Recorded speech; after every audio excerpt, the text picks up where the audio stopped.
Assalamualaikum warahmatullahi wabarakatuh. Perkenalkan kami dari kelompok 6 paralel 1 dari mata kuliah basis dasar. Di sini kami ingin memaparkan progress report dari tugas proyek kelompok yaitu Sistem Informasi Produksi dan Daerah Penangkapan Ikan berbasis website di Teluk Pelabuhan Ratu, Kabupaten Sukabumi.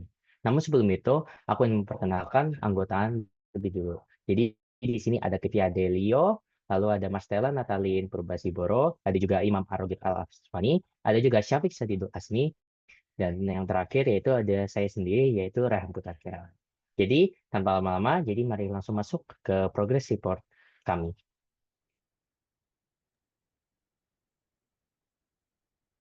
Untuk latar belakang akan dijelaskan oleh Marcella Natalin Purbasiboro. Oke, jadi untuk latar belakang, sistem informasi ini kami rancang khusus untuk mendukung kebutuhan Dinas Kelautan dan Perikanan Kota Sukabumi, khususnya di Teluk Pelabuhan Ratu. Sistem ini memiliki peran penting dalam memfasilitasi pemantauan produksi ikan, serta mengidentifikasi daerah-daerah penangkapan potensi di wilayah tersebut. Nah, pada sistem ini, bekerja juga pengumpulan data secara real-time dari berbagai indikator seperti CPUE, SPL dan ukuran ikan. Dengan informasi terstruktur dan langsung tersimpan, dari Dinas Kelautan dan Perikanan dapat mengambil lang langkah kebijakan yang lebih tepat, sehingga pengelolaan sumber daya laut di Teluk Pelabuhan Ratu menjadi lebih efektif dan efisien. Selain pada DKP, sistem ini juga tolong dilanjut. Slide selanjutnya. Oke. Sistem ini juga bermanfaat bagi para nelayan. Mereka dapat mengakses informasi terkait lokasi-lokasi potensial untuk menangkap ikan, dapat meningkatkan hasil penangkapan dan mengurangi biaya operasional, dan dengan adanya data dengan akurat, mereka dapat memaksimalkan hasil kerja mereka. Selain itu, pangkalan pendaratan ikan atau PPI di Teluk Pelabuhan Ratu juga mendapatkan manfaat besar, seperti proses pencatatan hasil tangkapan ikan kini dapat dilakukan secara otomatis, mengurangi potensi kesalahan, dan mempercepat proses pelaporan data. Hal ini tentu mempermudah proses manajemen di PPI. Bagi pedagang dan distributor, sistem ini menyediakan akses langsung ke informasi stok ikan secara real-time, yang memudahkan mereka dalam mengatur pembelian dan distribusi ikan di pasar.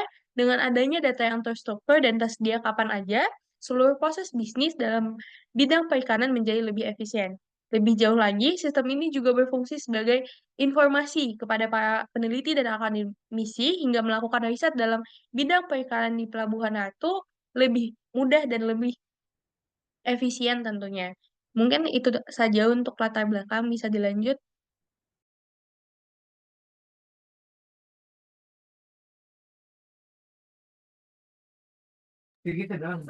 Selanjutnya untuk bagian IR diagram akan saya jelaskan.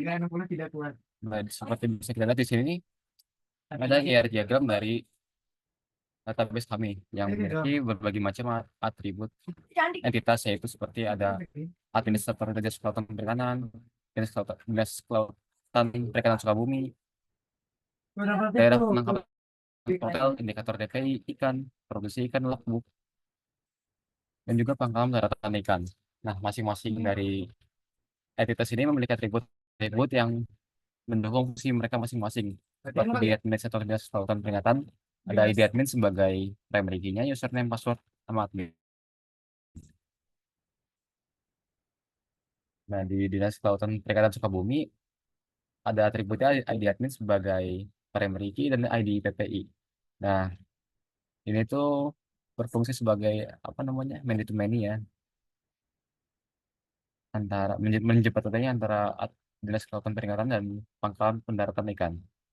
Dan yang ketiga ada Pangkalan Pendaratan Ikan PPI yang memiliki atribut ID PPI sebagai primary key-nya, nama PPI dan lokasi PPI. Dan selanjutnya ada juga ikannya sendiri, yaitu apa namanya? Ya ikan apa saja sih nama ikan yang ada, ID ikan, nama ikan dan nilai harga ikan. Setelah itu ada produksi ikan. Produksi ikan ini memiliki atribut ID produksi, tanggal produksi, ID ikan, ID PPI dan jumlah produksi per kilogram. Yang keenam ada logbook. Logbook ini berisi tentang semua hal-hal yang berkaitan dengan penangkapan, proses penangkapan ya, dari perjalanan, jenis kapal, pemilik kapal, jenis tangkapan, dan ini produksi. Dan selanjutnya ada di indikator DPI. Nah, ini indikator DPI itu menyimpan data indikator terkait pengukuran produktivitas peningkatan. Jadi kayak daerah mana sih yang bagus hasil tangkapannya. Nah, di indikator DPI ini itu ada ID indikator DPI, CTUE, Koranikan, dan SPL. Dan juga DPI. DPI ini nih dibuat dari indikator DPI. Nah, di sini tuh kayak apa namanya?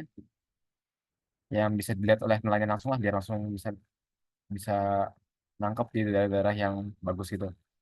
Ada atributnya meliputi ID PPI, tanggal indikator, ID indikator DPI, dan kategori potensial. Hubungan antara entitas administrator bisa mengelola semua data peringatan melalui Dinas Kelautan Perikanan Sukabumi. Bank PPI bertanggung jawab atas produksi ikan dan terhubung dengan produksi ikan. Data produksi ikan terkait dengan jenis ikan tertentu dan dicatat dalam waktu. Indikator PPI memberikan informasi terkait produktivitas yang digunakan untuk menentukan daerah penangkapan potensial. Mungkin itu saja untuk bagian IR diagram. Selanjutnya akan dijelaskan oleh rekan saya.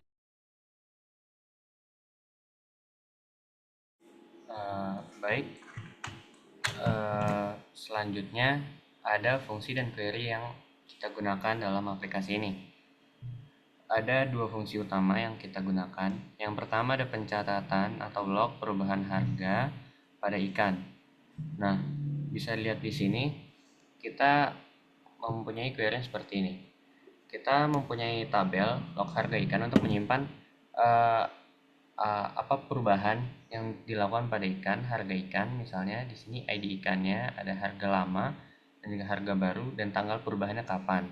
Nah, di sini kita membuat trigger juga setelah update pada ikan untuk setiap row. Jadi nanti kita akan menambahkan ke tabel log harga ikan ketika ada perubahan gitu pada tabel ikan yang values-nya nanti isinya akan ID ikan yang lama karena ID ikannya akan sama, harga lamanya, harga baru, dan ini untuk tanggalnya. Nah, inputnya di sini akan ada update ikan set. Misalkan kita mengubah harga ikannya, nanti harga ikan ini akan masuk ke dalam tabel log harga ikan. Nah, nanti outputnya akan menjadi seperti ini. Akan menjadi sebuah tabel baru yang isinya harga lama dan harga baru serta tanggal perubahannya.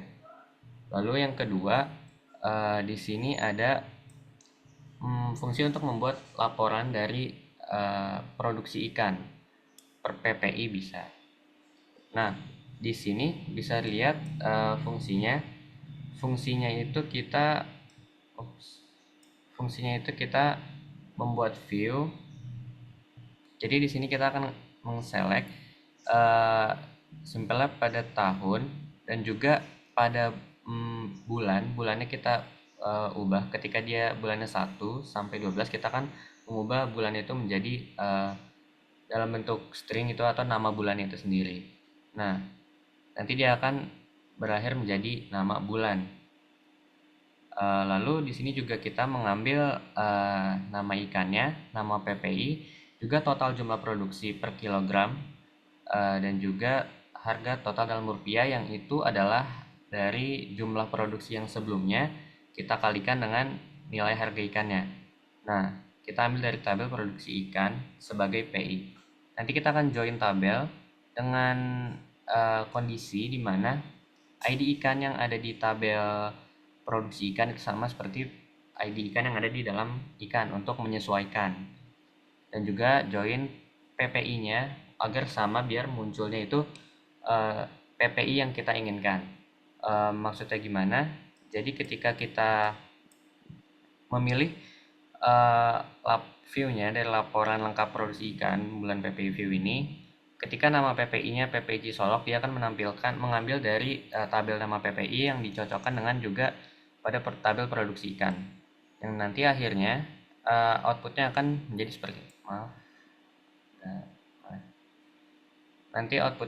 seperti ini. Jadi ada tahunnya, ada bulannya juga, ada nama PPI-nya, ada juga jumlah nama ikannya dulu, total jumlahnya, dan harga dalam total rupiah.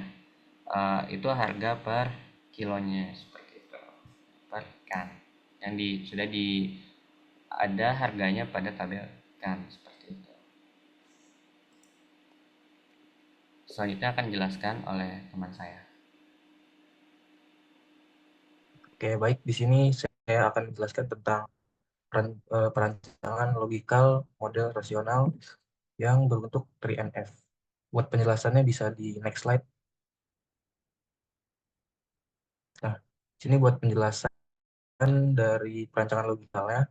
Buat yang pertama, di sini bisa dilihat entitas administrator dengan atributnya ID admin sebagai primary key, username, password, nama admin, dan ID PPI sebagai foreign key. Nah, relationnya setiap administrator terkait dengan satu pangkalan pendaratan ikan melalui kolom ID PPI sebagai foreign key, yang mana relationnya adalah one to many.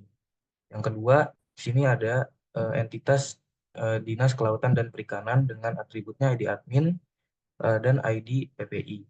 Dan relationnya adalah Dinas Kelautan dan Perikanan menghubungkan setiap administrator dan PPI dengan ID admin sebagai primary key sekaligus foreign key ke tabel administrator dan ID PPI sebagai foreign key ke tabel PPI. Dan relasinya adalah one to one. Yang ketiga adalah di sini ada entitas pangkalan pendaratan ikan dengan atributnya ID PPI, nama PPI, dan lokasi PPI. Relationnya many to one karena produksi ikan dicatat hanya di satu PPI tertentu. Lalu 4, ada entitas produksi ikan dengan atributnya ID produksi, bulan, tahun, ID ikan, ID PPI, dan total produksi KG, kilogram. Nah, dengan relationnya itu many to one, di mana setiap data produksi ikan berhubungan dengan hanya satu jenis ikan tertentu yang dihubungkan melalui ID ikan sebagai foreign key. Next. Nah, selanjutnya, di sini yang kelima ada entitas jenis ikan dengan atributnya ID ikan, nama spesies ikan, nilai harga ikan. Dengan relationnya adalah one to many, karena satu jenis ikan hanya dapat diproduksi beberapa kali. Lanjut yang keenam, ada entitas logbook dengan atributnya ID logbook, tri perjalanan, jenis kapal, pemilik kapal, jenis tangkapan, dan ID produksi. Di mana relasinya adalah one to one, di mana setiap logbook terkait dengan satu data produksi ikan tertentu melalui ID produksi sebagai foreign key. Yang ketujuh, ada entitas daerah penangkapan potensial dengan atribut ID PPI, tanggal indikator, ID indikator, dan kategori potensial dengan relasi one to one. Karena setiap data daerah penangkapan potensial hanya terhubung dengan satu PPI. Lalu yang ke-8 ada entitas indikator DPI yang memuat atribut ID indikator, CPUE, ukuran ikan, dan suhu permukaan laut dengan relationnya many to one, karena setiap daerah penangkapan potensial hanya terkait dengan satu indikator DPI tertentu. Oke, buat penjelasan selanjutnya bisa dilanjutkan oleh rekan saya. Oke, selanjutnya adalah penjelasan tentang constraint. Jadi, progress report yang untuk minggu ini, yang mana sejauh ini kelompok kami sudah menerapkan constraint. Yang mana constraint tersebut kami menggunakan regexp. Regexp ini jadi penjelasannya apa sih? Jadi secara singkat, regexp ini adalah mengecek validasi dari karakter yang akan dimasukkan pada kolomnya. Jadi misalnya di sini ada constraint check username, yang mana regexp-nya di sini terlihat simbol ada tanda kutip di atas, yaitu tanda seperti tanda kuadrat ya. Terus itu ada di dalam kotaknya itu kurungnya ada karakter A, Z kecil, terus habis itu A, Z besar, dan juga angka. Yang artinya apa? Artinya username ini perlu memuat huruf besar minimal 1, huruf kecil minimal 1, dan juga angka minimal 1.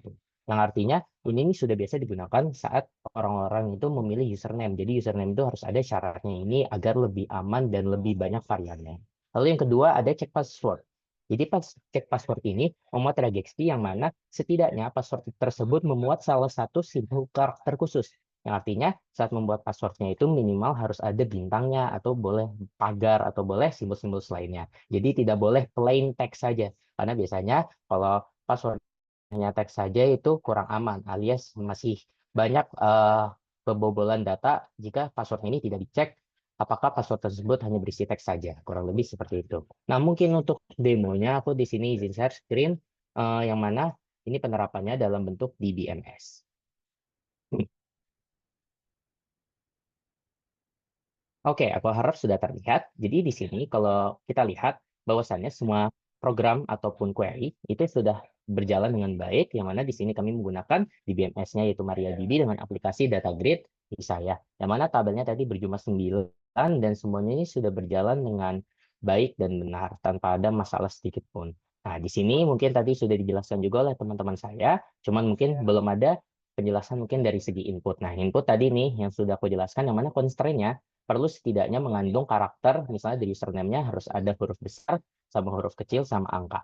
Nah, untuk password-nya tadi yang aku sebutin, jadi dia harus minimal ada satu karakter khusus, yaitu bintang kalau di sini.